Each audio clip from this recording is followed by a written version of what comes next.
The away trips and the matchday experiences are back as a sold-out Oxford United away end make the 40-minute journey to Wycombe Wanderers. I can feel the gravity, the forces pull between you and me.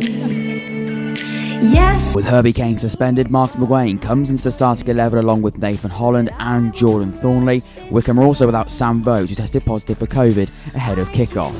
Even if it's hard to take, one moment is enough.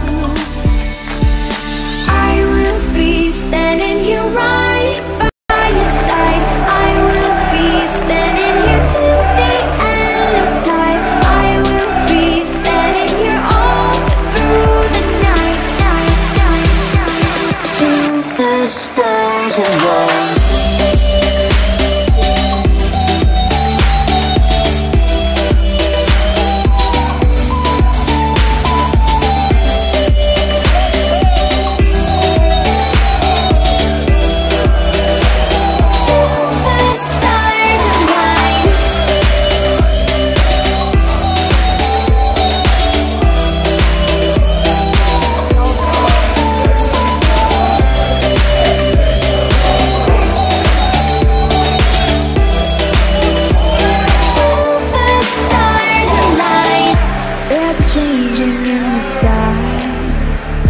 It gets a little lighter over time.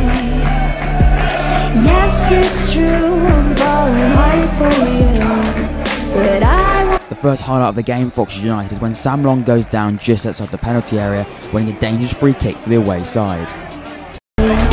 one moment is enough. I will be standing here right by your side. I will be standing here till the end of time. I will be standing here all through the night, till the stars align. In the 33rd minute, Thompson fires Wycombe ahead with a beautifully hit strike from outside the penalty area.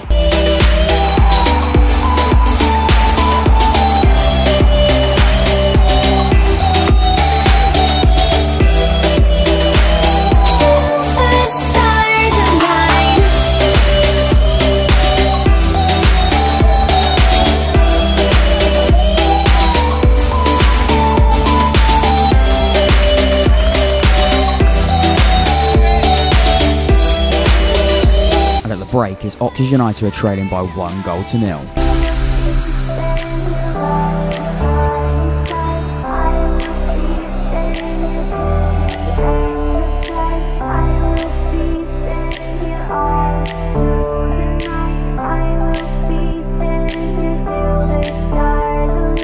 I will be standing here right by your side. I will be standing here till the end of time. I will be standing here all. In the 60th minute, Wycombe double their lead with a brilliant counter-attacking goal finished by Brandon Hanlan.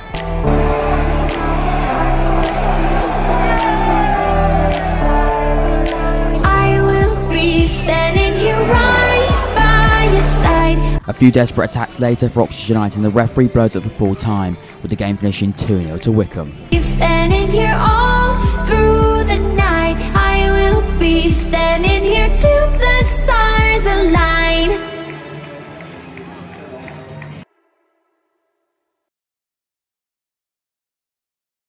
Hello everybody, welcome back to the Unfan Podcast and welcome to another match reaction for Oxford United as they travel to Wycombe Wanderers in Sky Bet League 1. A really quite disappointing performance and disappointing result for Oxford today, and the run for a win in 2022 will have to continue because it certainly did not come today and didn't really seem to be even coming close to a win today at all. We'll be delving deep into it tactically, giving my thoughts on it as well.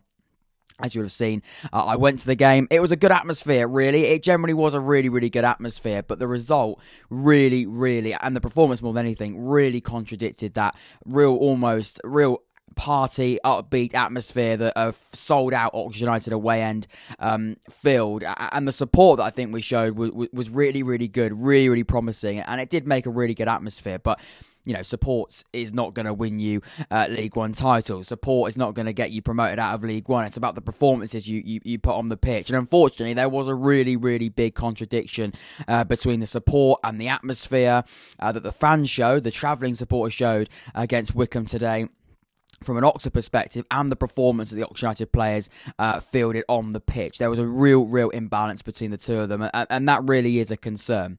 Now, of course, I'll be delving into it tactically as well and giving my thoughts on it, but it was just a really quite, and if you describe it straight away, it was a really flat performance, a really quite awkward performance, but it was an awkward game going into it, and I think we knew it was going to be a test. We knew what Wycombe were going to do. We knew how Wycombe were going to play. It was no surprise. It was never going to be a game where we were like, I don't really know what to expect from it. I don't know how Wycombe are going to play. I don't know how Wycombe are going to approach it. We knew all of those answers. I knew those answers. A lot of fans knew those answers, and the people that can make a real difference, the players, but the coaching staff of Oxford United would have also known that as well. And it almost felt like we didn't really set up or approach the game or play the game that was going to get anything from it, and certainly combat a really, really well-known style of play that Wycombe play. We almost set up the same way that we would have played, a Crewe or a Doncaster or a Shrewsbury, a side that play very, very differently to Wycombe, and a side that we know, and that's no disrespect to those three sides, but it was a really, really strange way of setting up against a well-known style of play that Wycombe play week in, week out. So it was really, really quite strange. We set up from the get-go, not almost looking like we didn't know what Wycombe were going to do, but Wycombe have not changed the way they've played recently at all. They've played very, very direct, physical, and they've always done that under Gareth Ainsworth. And the players they've got at the moment, and the players they've got, not just in that starting 11, but in that squad, all play and all fit that style of play and all fit that mentality and philosophy to an absolute T. The recruitment, when it comes to bringing players into a style of play, is absolutely spot on. And I bring back to the point I made a minute ago when I talk about we set up the same way as we set up against almost a side that were going to allow us to have the ball. Teams like who I've mentioned, Crewe, Shrewsbury, Doncaster, Wimbledon did it. They allowed us to have the ball. Wycombe were not going to do that.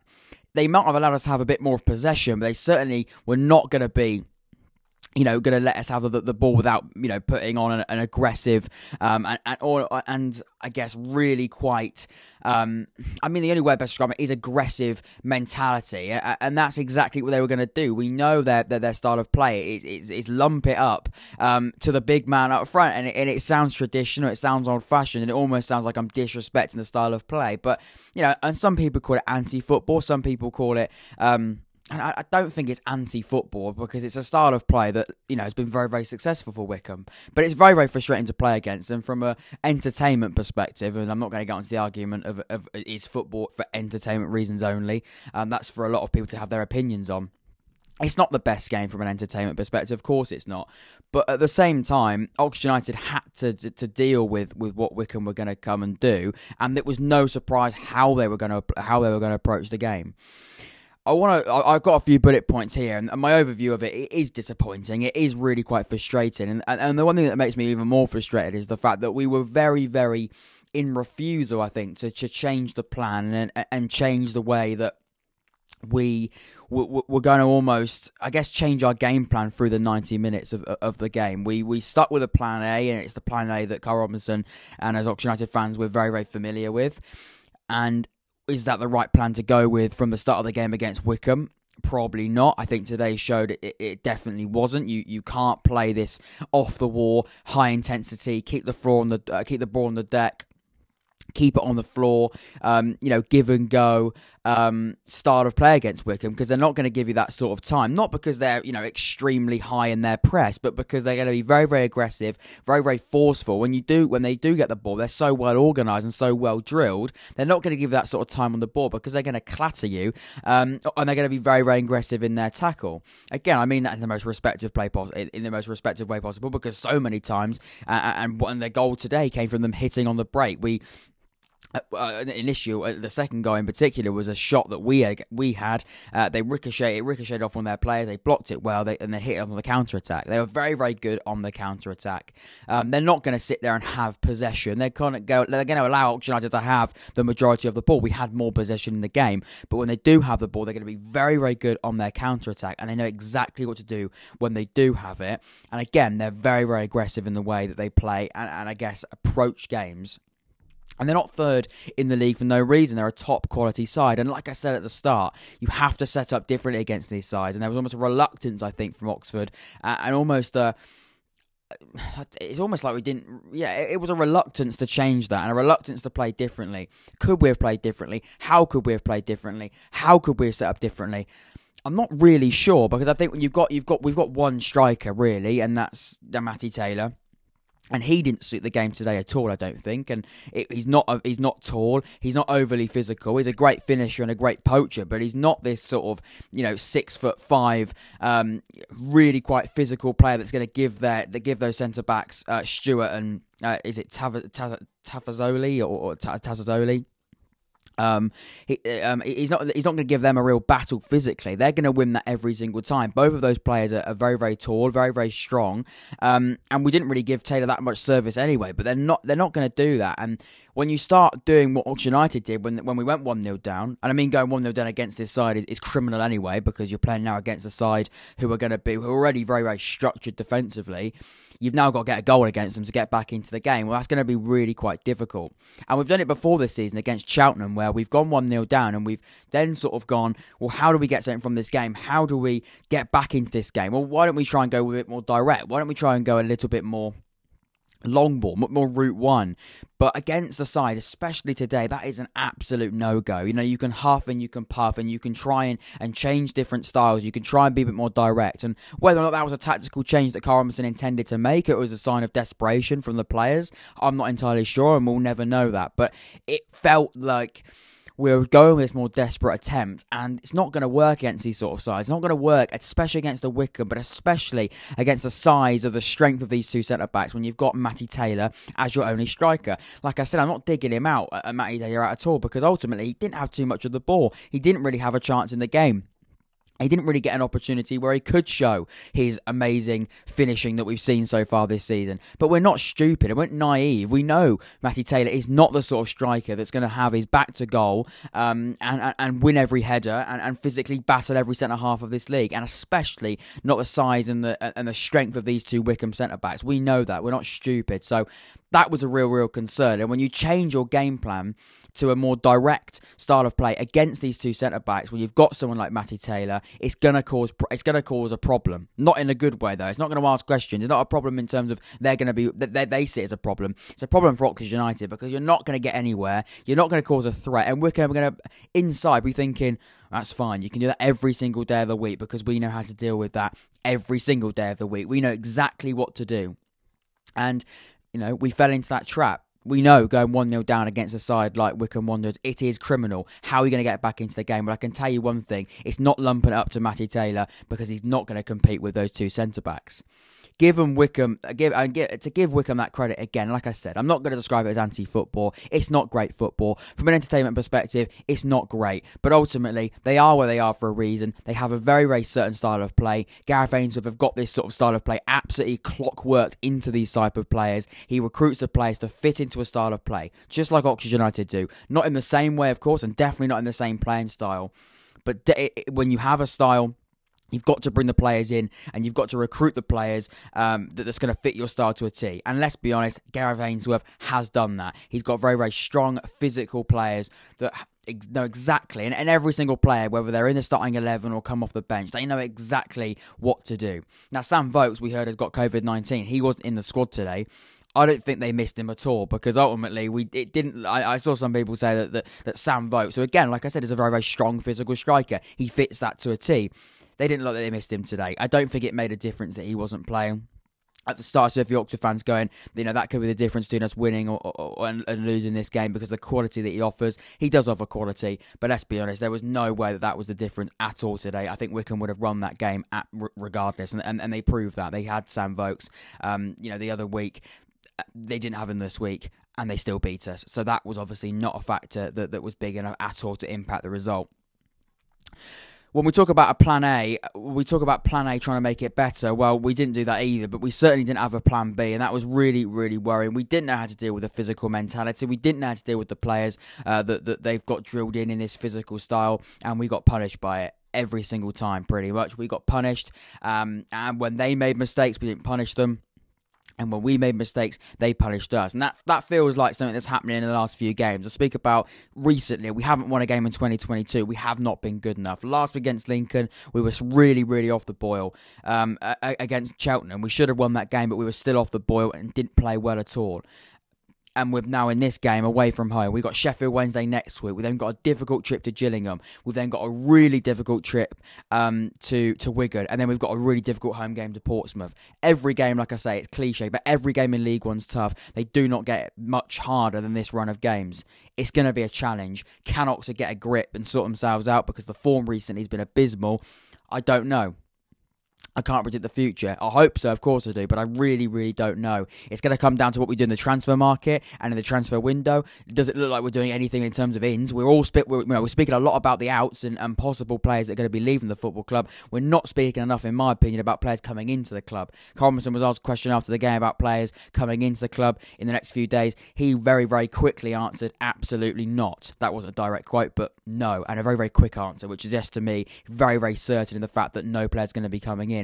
That does worry me. Today was a really big indication that this is not an Oxford United side that has got it to perfection whatsoever. We do need new recruits. We do need players coming into the football club as quickly as possible. It's not panic stations. It's not a crisis, but it really, really does need to be said and shown. Today was not good enough, and there clearly is a gulf in quality between Wycombe and Oxford United. But again, you have to take into consideration two sides playing very, very different styles of football today. Wycombe and Wycombe's style of play has outplayed Oxford's style of play. They've come away with the win 2-0. That's the way it is. It's very, very disappointing. And something that Oxford United and Carl Robinson, his staff, are going to have to look at, break down, and make sure that when we do play a side that play similar to this, I don't think many teams will probably play as well in this sort of way that Wycombe do, but certainly they need to improve and need to approach the game tactically much, much better. That midfield of Brannigan, McGuane, Sykes. We knew Kane wasn't going to play today. He's got that 3-match ban after that red card against Lincoln City. McGuane was playing in this holding role today. It didn't really work. Let's be honest. It really, really didn't. McGuane, he didn't really do anything wrong, but he did not impact the game the way that we would have wanted him to, and we know that he can do. Recently, he hasn't shown he's been that good, and I think he's been quite... He hasn't been he hasn't been good enough recently, and that's the simple fact of it. We saw how much we missed Kane today. I'm not saying if we had Kane we would have won that game. I'm not naive and stupid in that sense, but it would have been interesting to see if we had a player like Kane who could be more progressive with the ball. We know the ability he's got when it comes to finding passes, getting players in behind. We know he can do that. McGuane, he was a bit quiet. He didn't get involved. He looked a bit lost, and that's not his position. He's not a deep line midfielder. He's not a ball-winning midfielder, and I think he's shown that again today as well. Brannigan and Sykes, they looked okay. Sykes wasn't great. Is there something going on behind closed doors with Mark Sykes? We know there's a potential interest from Huddersfield. I don't know. I don't think so. For me, I don't think that can be seen at too much. It might be, subconsciously something that's going on. I'm not entirely sure. He certainly wasn't at his best today. With Brannigan, it wasn't his worst game. It definitely wasn't his best game. But that midfield didn't really look on it at all. Together, they didn't really work well. And if you've got a midfield that aren't working well, a game is like it's like it said a lot. It's won and lost in midfield. Our midfield lost fairly comfortably today. The players didn't look on it, and together they really didn't work well at all. From a Wycombe perspective, and again, I'm going to try and say this in the most respectful way possible, and I've mentioned it before, like I said, and I'll round it up by saying it's not great football, but ultimately it wins games. There's a specific style of play that they play, and Oxford couldn't deal with it today, and that's just the way it is. It's not the worst performance of the season, but it's not great. It was a real flat feeling on the pitch, really. Not in terms of the atmosphere, like I said at the start, but that was a flat performance. It was a little bit lacklustre. I'd say very lacklustre. And we didn't give Wycombe the game, and a good enough game for me to get anything and deserve to get anything from the game. And our final ball in the penalty area was appalling. You know, the Holland and Williams and Sykes and every player offensively, even Long and Seddon, really, they struggle to get the ball in the penalty area. Too many times we put a ball in the area and the first man's getting it out and clearing the ball, and they can hit us on the break just like that. Our final ball was poor today, very, very poor. Our corners and our set pieces have been very, very poor this season and have done for a previous few and have been previous few years. We just have not been good enough, especially offensively from these. I mean, defensively we haven't been much better. We didn't concede from one from we did concede from one today, but not directly from it. It got cleared away. It fell on the edge of the guy and fell on the edge of the box. You saw the goal. I captured it on camera, and it was a very, very good finish. But we got it out of the penalty area, and then it was a very, very good strike. But I would more mention about offensively, so poor when it comes to corners, especially really, really bad. You know, so many times just falls into the goalkeeper's hands. You're not going to cause problems if you're not causing any sort of problem in the penalty area. The delivery's not on it, and it doesn't look like we're going to score on the end of it. Enough at all, and you can see a lot of successful teams in this league are a real threat from set pieces. We're not a threat from set pieces whatsoever, and we showed that once again today. That's my overall thoughts on it, and I'll be intrigued to see what you've got to say as well. Wycombe fans, Oxford United fans, let me know in the comments down below. It's disappointing. We're on a poor run. Like I said, it's not panic stations, it's not a crisis, but we've got some really, really difficult games coming up, and they do need to be resolved sooner rather than later. Can we maybe get something going in that transfer window? At the moment, it looks really quite quiet when we're talking about arrivals. There's much more noise when it comes to departures. Hopefully that can change in the next week or so. I'm not entirely sure. Has not encouraged me at all when it comes to arrival. Maybe he's just playing it down. We don't know, but I just can't see it. Thompson is not the sort of manager to play down transfers, and I think we all know that. Very, very well as Oxford United fans. But like I said, give me your thoughts in the comments down below. Leave a like, subscribe on the road to 700 subscribers. Be part of the journey, and please hit that red button. Hit that notification bell as well, so you'll never miss an episode of the podcast. This has been a match reaction for Oxford United's defeat to Wycombe Wanderers in Sky Bet League 1. We fought out of the playoffs now to 7th. Until next time, stay safe, take care, and I'll see you all very, very soon.